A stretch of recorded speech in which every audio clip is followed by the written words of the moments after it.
खांडवा गांव में 7 बजाने को थे। खांडवा गांव में हर शाम की तरह गांव में घंटी की आवाज गूंज रही थी। सब लोग 7 बजाने से पहले अपने अपने घरों की खिड़की और दरवाजे बंद कर दिया करते थे। हर आम आदमी से लेकर श्रीमंत लोग भी बंद कर दिया करते।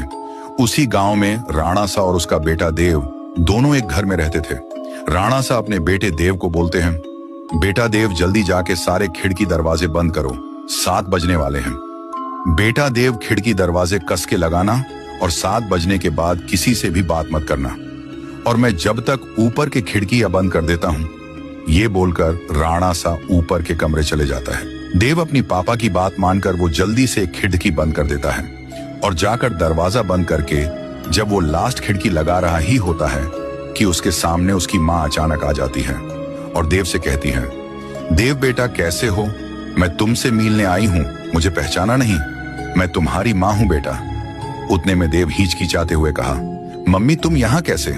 पापा ने तो बोला था कि आप इस दुनिया में नहीं हो, आप मर चुके हो। ये बात सुनकर माँ बोली, नहीं तो देखो मुझे, मैं तो जिंदा हूं, पापा झूठ बोल रहे हैं। चलो बेटा अब दरवाजा खोलो, मैं ज्यादा देर तक बाहर खड़ी नहीं रह सकती, वह लोग आ जाएंगे।